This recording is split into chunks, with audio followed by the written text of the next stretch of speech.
A Premier League revelou que 6 dos 748 testados para a Covid-19 acusaram positivo.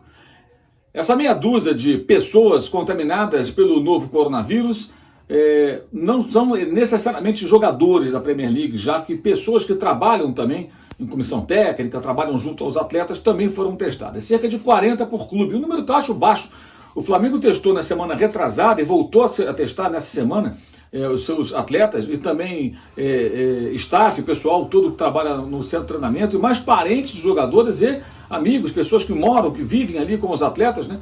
O Flamengo testou 293 há 2 semanas. Cada clube da Premier League testou cerca de 40. Acho um número pequeno, mas enfim. Desse total de 748 testes, então, meia dúzia positivo para a Covid-19. Isso significa 0,8%, não dá nem 1%. É um índice baixo. Se você pegar a população do Reino Unido e o número de infectados, você vai ter um índice em torno de 0,3%. Mas, obviamente, os mais de 66 milhões e 700 mil habitantes da região, né, não foram testados, e sim um número bem menor. Então, claro, se todo mundo fosse testado, certamente esse índice subiria. Chegaria o quê? A 0,8%, como aconteceu nos testes da Premier League, a 1%. Ou seja, não sabemos, porque muitas pessoas que são testadas descobrem que tem no organismo o Covid, o vírus, né, o Covid-19, mas são muitas vezes assintomáticos, como aconteceu com todos aqueles que o Flamengo testou lá atrás e que acusaram positivo. Ou seja, as pessoas não têm sintomas, mas têm o vírus, elas transmitem a doença. Essa é a grande questão. Mas é um índice baixo esse da Premier League, o que reforça a ideia de que é possível voltar com o futebol na Inglaterra. Mas para isso, nós teremos também que aguardar o andamento do campeonato alemão. Tivemos uma rodada no final de semana, teremos outras nas semanas que virão, e se nos novos testes realizados não aparecer uma quantidade muito grande de jogadores contaminados, será o sinal de que há uma certa segurança para isso. Exemplo, 2 equipes se enfrentaram no domingo passado pelo campeonato alemão, e de repente, daquele jogo, você constata na outra fase de testes de Covid-19 que, digamos, dos 22 titulares, você pode fazer 5 alterações, então pode ter 32 jogadores envolvidos, vamos botar 30. Dos 30 jogadores que entraram em campo naquela partida, você tem de repente aí 8, 7, 10 que acusam positivo. Aí vai ser um sinal muito claro, né, de que naquela partida um pelo menos estava contaminado que passou para os demais. E aí vai provocar uma grande reflexão e talvez a interrupção do campeonato, né? Mas se porventura aparecer um caso ou outro isolados ali, a tendência é o campeonato começar e esses atletas que apresentarem o positivo ficarem em quarentena para recuperação, né? E com tratamento adequado, evidentemente, sempre que preciso for. A questão é essa, né?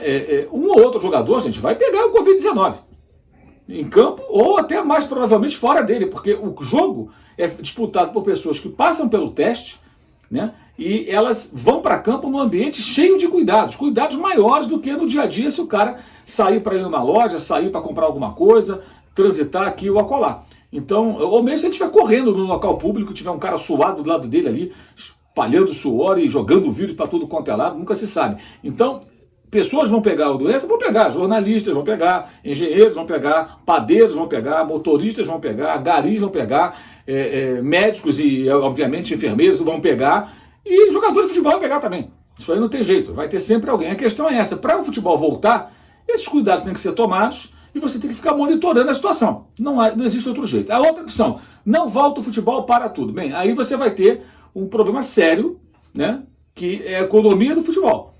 Um campeonato como a Premier League, se não for concluído, isso significará uma devolução, se especula, em torno de 1 bilhão de libras, que dá mais ou menos 7 bilhões de reais, de direitos de transmissão, pagos por emissoras de TV do mundo inteiro, que é um campeonato global, um campeonato visto em todo o planeta, e isso seria um prejuízo terrível para os clubes, com muitos efeitos colaterais.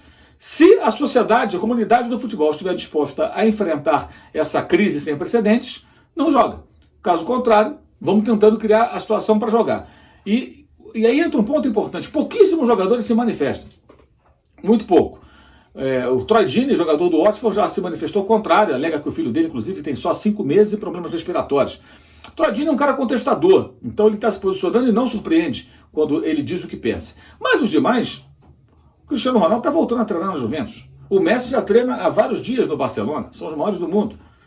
Pepe Guardiola, Jürgen Klopp, os maiores técnicos do momento, até agora não se colocaram contrários de forma alguma, estão em silêncio. Ou seja, os grandes nomes do futebol, jogadores, técnicos e demais personagens envolvidos no esporte, até agora não se manifestaram em massa. Pelo contrário, são manifestações pontuais e isoladas de alguns nomes contra a volta do futebol. Sinal de que eles também querem voltar. Ou se tem medo, não tem coragem de falar. Aí fica muito complicado, né, gente? Pessoas que ganham muito bem, que têm uma posição estabelecida no mercado onde trabalham, elas têm muito mais condições de se manifestar do que o pequenininho lá do time pequeno, que seria como um funcionário que depende do emprego ali, que não tem tanto peso. Então esses caras não falam porque não querem ou porque eles querem voltar a jogar, porque sabem também que as suas contas bancárias serão afetadas se porventura o futebol não voltar. Então é um momento delicado, o futebol tentando retornar sem público, com muitos cuidados, sempre com o risco de haver um recuo, sempre com esse risco e com a possibilidade de tentar avançar caso se encontre um ambiente de segurança para seguir o campeonato. Outras competições terminaram, mas são campeonatos como a da Escócia, da Bélgica, da França, que não têm a mesma repercussão internacional e não movimentam tanto dinheiro quanto a Premier League. Isso é um ponto que é preciso entender também. Porque que alguns, a Bundesliga também, insistem em voltar ao espanhol e outros não, porque são campeonatos menores. E aí o prejuízo ele não é maior do que seria o esforço e o custo de colocar em campo times cercados de tantos cuidados para terminar campeonatos, às vezes até já decididos naquilo que se refere ao campeão, com equipes muito à frente na sua pontuação. Vamos aguardar para ver o que acontece. E aqui no Brasil, aqui no Brasil é um cenário também complexo, porque em alguns estados você tem condições mais próximas do mínimo necessário para voltar a treinar, o caso lá do Rio Grande do Sul, Minas Gerais, com número de casos muito inferior, por exemplo, ao Rio de Janeiro, onde o Flamengo faz testes e tenta acelerar sua volta. E aí entra uma outra questão também. Se o jogador de futebol for responsável e ficar enclausurado na quarentena real, na sua casa, com todos os cuidados, sai para treinar e sai para jogar, ele pode até conseguir se blindar de uma forma que o risco dele pegar a doença era muito pequeno. Porque a gente não pode esquecer o seguinte, o grande número de casos também, em cidades como o Rio de Janeiro, como acontece também aqui em São Paulo, eles derivam do que também? Pessoas que continuam indo para a rua e encontrando com outras, participando de manifestações, indo toda hora para o supermercado, não colocando a máscara, não tomando cuidado, mexendo, coçando, sabe? Gente que não está tomando cuidado. Então essas pessoas acabam pegando a doença, obviamente. Se o jogador de futebol for realmente responsável e pensar, eu tenho que ficar aqui confinado, daqui eu saio do meu carro, vou lá, treino, volto e tal, dentro desse protocolo todo, é possível que a chance dele pegar, é possível não, é provável até que a chance dele ser contaminado será muito menor. Agora, o futebol tenta encontrar um meio para continuar. Se ele não continua, os efeitos serão realmente muito, até devastadores em alguns casos. É um momento delicado, de muita reflexão e muita ponderação, né? E sempre lembrando, o jogador de time grande, que ganha bem, que tem status, tem moral para reclamar, se ele não reclama, bem, se não reclama agora, não vai reclamar depois também. Esse é o momento de posicionamento dos atletas que eventualmente não concordem com o retorno da bola rolando. Aqui, na Alemanha, na Inglaterra, aonde for. Saudações!